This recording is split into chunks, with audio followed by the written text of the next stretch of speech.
حي على الفلاح.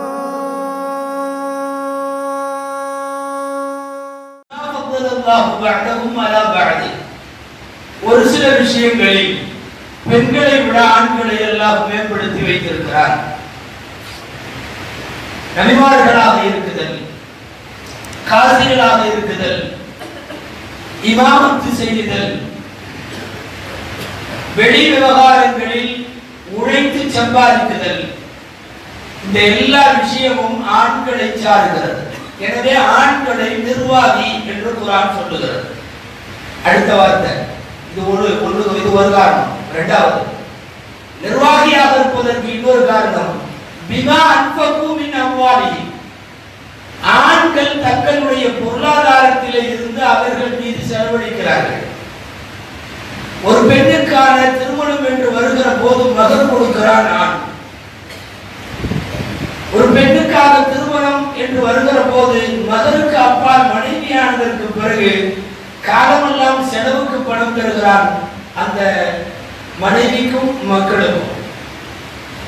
மார்க்க சட்டமே என்னன்னா, மாப்பிள்ளைக்கான தகுதி வெறுமனே வயது வந்துட்டா மாப்பிள்ளை அல்ல, உடல் பலம் இருந்துட்டா மாப்பிள்ளை அல்ல, மனைவிக்கும் மக்களுக்கும் செலவழிக்கிற அளவுக்கு பொருளாதாரம் இருந்தால் தான் அவர் மாப்பிள்ளை.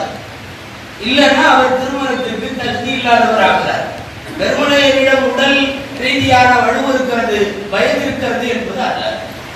இந்த ரெண்டு காரணங்கள்ல இறைவன் சொல்ல வருகிற ஒரு முக்கியமான செய்தி, குடும்பத்தினுடைய செலவழிக்கிற பொறுப்பு ஆண்களை சார்ந்தது, பெண்களை சார்ந்தது அல்ல.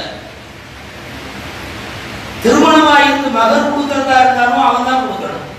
கல்யாணத்துக்கு பிறகு ஒரு பெண்ணு மௌத்தா போற வரைக்கும் அவருடைய ரிசுக்கு, செலவுக்கு, உணவுக்கு அத்தனைக்கும் பொறுப்பு கடமை யாருன்னா கணவன் தான் கடமை. இந்த இடத்தில் தான் இந்த ஆயத்தில் மிக முக்கியமான ஒரு சட்ட பிரச்சனை வருகிறது. பெண்களுடைய சம்பாத்தியம், பெண்கள் வேலைக்கு போகுதல், பெண்கள் சம்பாதிக்குதல் என்பது மார்க்க ரீதியாக எந்த அளவுக்கு இது சரியான பார்வை? இரண்டு பிரிவு மார்க்க அறிஞர்கள் இருக்கிறார்கள். கிட்டத்தட்ட 90% இஸ்லாமிய மார்க்க அறிஞர்கள் நீண்ட நெடுங்காலமாக சொல்ல வருவது, ஒரு பெண்ணுக்கு திருமணம் முடிக்கிற வரை அவருடைய செலவு அத்தனையும் தந்தையை சாரும், தந்தையை சாரும், சகோதரர்களை சாரும். திருமணம் முடித்ததற்கு பின்னால் அவர் வஃபாத்தாகிற வரைக்கும் அல்லது கணவன் வஃபாத்தாகிற வரைக்கும் கணவனை சாரும். பெண்ணுக்கென்று சுயமான சம்பாத்தியம் எனவே தேவையில்லை. எந்த குடும்பத்தில் ஆண் சம்பாதிக்க முடியாதோ, எந்த குடும்பத்தில் ஆண்கள் இல்லையோ, இருந்தும் கண்டுகொள்ளவில்லையோ அல்லது இறந்து விட்டார்களோ, மக்களை பார்ப்பதற்கு வேறு வழி இல்லையோ, ஜீவாதாரத்திற்கு வேறு எந்த முகாந்தரம் இல்லையோ, இந்த மாதிரி இடங்கள்ல உள்ள பெண்கள் தாராளமாக அவர்கள் சம்பாதிக்கலாம், அவர்களுக்கு ஏற்ற தொழில். நல்லா நம்ம புரிஞ்சுக்க வேண்டிய ஒரு செய்தி, மார்க்கம் எந்த பொருளையும் சம்பாதிக்க கூடாதுன்னு சொல்லல. எந்த குடும்பத்தில் அவர்களுடைய வயிற்றுப்பாட்டுக்கே வேற வழி இல்லைங்கிறப்போ பெண் சம்பாத்தியத்திற்கு வரலாம். ஜைனப்னு ஒரு அம்மா நபி ஸல்லல்லாஹு அலைஹி வஸல்லம் வந்து கேட்டாங்க. பிரபலமான சஹாபி அப்துல்லாஹ் இப்னு மஸ்ஊத் ரலியல்லாஹு அன்ஹு மனைவி. அப்துல்லாஹ் இப்னு மஸ்ஊத் ரலியல்லாஹு அன்ஹு உடம்பு முடியாதவர், படைப்பின் அமைப்பிலேயே சற்று உடம்பு முடியாம இருப்பாங்க. அவங்களால பெரிய வேலையெல்லாம் செய்ய முடியாது, உழைக்க முடியாது. வந்து ஜைனப் அம்மா கேட்டது, என்னுடைய கணவர் சம்பாதிச்சு அவர் கொடுக்குற அளவுக்கு அவர் உடல்நிலை இல்லை, என்னால் கைத்தொழில் செய்ய முடியும், சில பல பொருட்களை வீட்டிலேயே உருவாக்கி வெளியில் அந்த பொருட்களை விற்பனை செய்து சம்பாதிக்க முடியும், நான் அப்படி சம்பாதிச்சு என் கணவருக்கும் மக்களுக்கும் அவர்களுடைய உணவு சம்பாதிக்கிறதுக்கு நான் பொறுப்பேற்றுமா அப்படின்னு கேட்டாங்க. நபி ஸல்லல்லாஹு அலைஹி வஸல்லம் அனுமதி கொடுத்தாங்க. இப்ப அந்த குடும்ப தலைவி ஜைனப் தான் சம்பாதிக்கிற பெண்ணாக இருந்தார். அதுவே சம்பாத்தியம் வேணான்னு சொல்லல.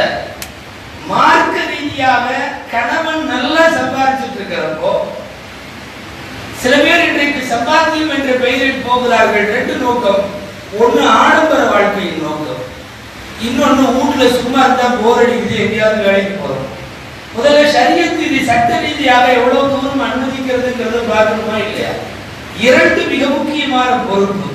ஆணுக்கு போய் எப்படி உழைத்து வியர்வை சிந்தி சம்பாதித்து வா என்று ஆணை பார்த்து சொல்லுகிறதோ, மார்க்கம். ஒன்று வீட்டு நிர்வாகம், இன்னொன்று குழந்தை வளர்ப்பு. இந்த ரெண்டையும் ஆம்பளை பார்த்தா விளங்காது. ஒரு வீட்டு நிர்வாகத்தை ஆம்பளை கவனிக்கிறாருன்னு வைக்கிறேன், வீடு வீடு மாதிரி இருக்காது. ஒண்ணு இல்ல, ஒரு சும்மா சின்ன அறை கூட பெண்களோடு சேர்த்து தங்கி இருக்கிற அறையினுடைய சுத்தமும், ஒரு ஆம்பளை மாத்திரம் பேச்சுலரா தங்கி இருந்தாங்கன்னா அந்த அறையினுடைய அசிங்கமும் பார்த்தாலே தெரிஞ்சு போயிடும். வீட்டு நிர்வாகம் ஆண் பார்க்க முடியாது. அதே போல குழந்தை வளர்ப்பு ஒரு பெண்ணை தவிர ஆண்களுக்கு அது வாய்க்கப்படாது. இந்த ரெண்டு மிகப்பெரிய பொறுப்பை எல்லாம் கொடுத்திருக்கிறார். இதையெல்லாம் தூக்கி நகர்த்தி வச்சுட்டு காத்தால 8 மணிக்கு போயிட்டு சாயந்தரம் 7 மணிக்கு திரும்பி வர்றது அப்படிங்கிறது சாப்பாட்டுக்கு வழி இல்லாத வீடுகள்ல ஓகே. ஆனா மற்ற வீடுகள்ல இது எந்த அடிப்படையிலான சம்பாத்தியம்? இதை பேசுறப்ப நிறைய பேர் நம்ம எல்லாம் இந்த ஃபண்டமெண்டலிஸ்ட்ல சேர்த்துருவாங்க. நவீன காலத்துக்கு தோதுவாய் கொடுக்கலாம், பேச தெரியல, இன்னைக்கெல்லாம் இப்படி முடியுமா, நம்ம 1 லட்ச ரூபாய் சம்பாதிக்கணும், அவங்க 1 லட்ச ரூபாய் சம்பாதிக்கணும், 1 லட்ச ரூபாய் 2 பேரும் சம்பாதிக்கலாம், குழந்தைங்க ஒரு வழியா நாதேரியா வந்துடும். அது எப்படி வரணுமோ அப்படி வர. ஒரு பெரிய டாக்டர் இடாயின்னு சொல்லி ஒரு ஃபேமஸான ஆய்வாளர் ஐரோப்பிய கண்ட்ரியில இந்தமா பிஹெச்டி திசிஸுக்கு ஆய்வு சமீபத்தில் எடுத்து சப்மிட் பண்ணது. இந்தமா ஆய்வுக்கு எடுத்துக்கொண்ட தலைப்பு என்ன தெரியுமா? பிஹெச்டியில ஐரோப்பிய கண்டங்களின் குடும்ப நிர்வாகம் சீர்குலைந்ததற்கு என்ன காரணம்? ஐரோப்பிய நாடுகளில் குடும்ப அமைப்பு சீர்குலைந்து போறதற்கு என்ன காரணம்ங்கிறது ஆய்வு. அந்தமா ஆய்வு சப்மிட் பண்ணி யூனிவர்சிட்டியில டாக்டரேட் வாங்கிடுச்சு. லாஸ்டா நம்ம திசிஸ்ல என்ன சொல்லுது தெரியுமா? எங்களுடைய ஐரோப்பிய நாட்டுல வீட்டுக்கு ஒரு பொம்பளை இருந்தா போதும், எங்க நாடு விளங்கும், இல்லைன்னா விளங்காது. இது யாரெல்லாம் வெளியில வந்தார்களோ வெளியில வந்தவர்கள் இப்போது சொல்லுகிறார்கள். நாம இப்ப வெளியே போக ஆரம்பித்திருக்கிறோம். ஒண்ணு இல்ல, ஒரு காலத்தில் அப்படியெல்லாம் நம்முடைய பெண்கள் ஆபீஸுக்கு போயோ வேலைக்கு போயோ கணவனோடு இணைந்து சம்பாதிக்காத காலங்கள்ல ஒன்றும் மிகப்பெரிய அளவில் சரிவெல்லாம் போகல, நிம்மதியாக வாழ்ந்திருக்கிறார்கள். ஒரு சமூகம் அப்படி வாழ்ந்து முடித்திருக்கிறது. எனவே பெண் சம்பாத்தியத்தை பொறுத்தவரை இதை கண்டிக்கக்கூடிய மார்க்க அறிஞர்கள் ஷரியத்தினுடைய இந்த பார்வையை தான் சொல்லுகிறார்கள். குடும்ப நிர்வாகத்தை யார் பார்ப்பது? பிள்ளைகளை யார் வளர்ப்பது? அடிக்கடி நம்மள சில பேர் இப்படி பேசுறது உண்டு. கதீஜாவை அவ்வளோ தொழில் செஞ்சாங்க அப்படி இப்படின்னு. அவர்கள் தொழில் செய்ததற்கு பின்னாலே நிறைய கருத்து உண்டு. கதீஜா ரலியல்லாஹு அன்ஹா பெரிய தொழிலதிபர், சந்தேகம் இல்லை. பெரிய வியாபாரி, சந்தேகம் இல்லை. எந்த கடைக்கும் போனதில்லை, எந்த சந்தைக்கும் போனதில்லை.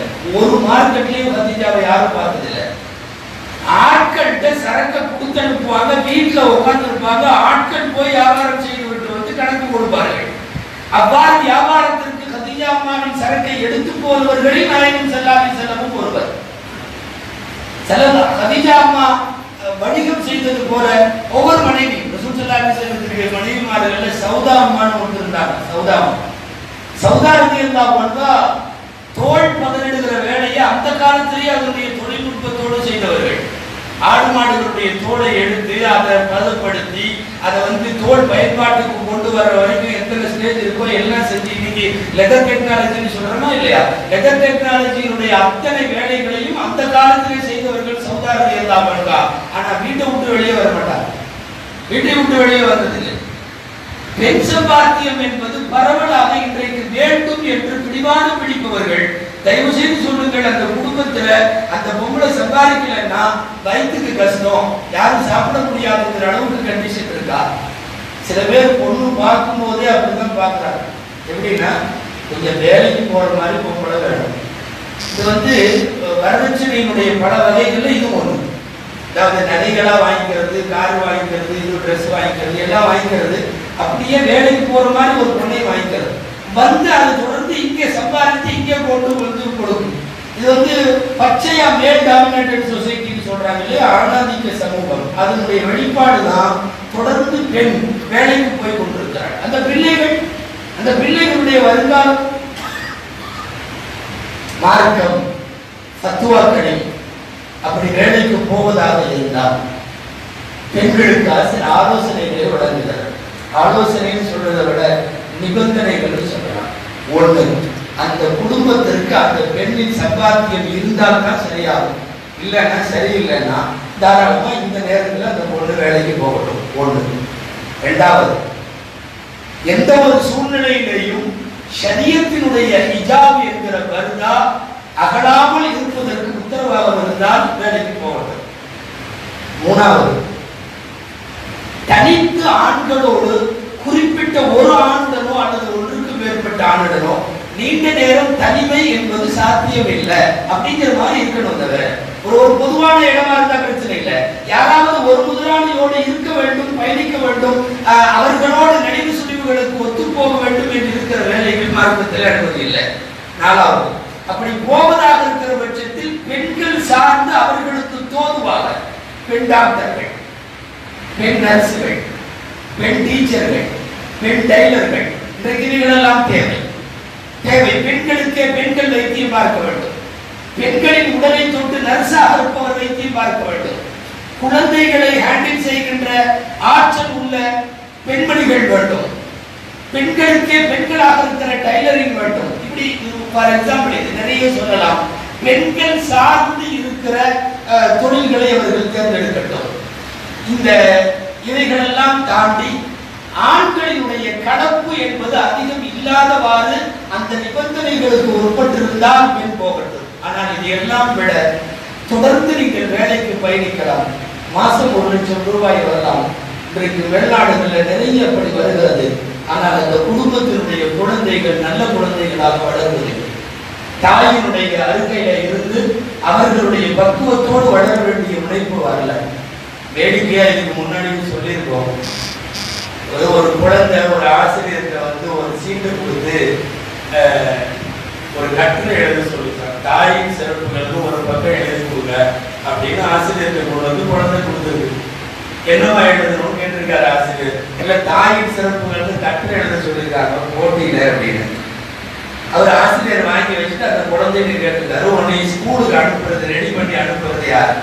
எங்க வீட்டுல உள்ள ஆயம்மா. உனக்கு மத்தியான ஸ்கூல்ல வந்து லஞ்ச் கொடுக்கறது யாரு? அங்க ஆயம்மா தான்.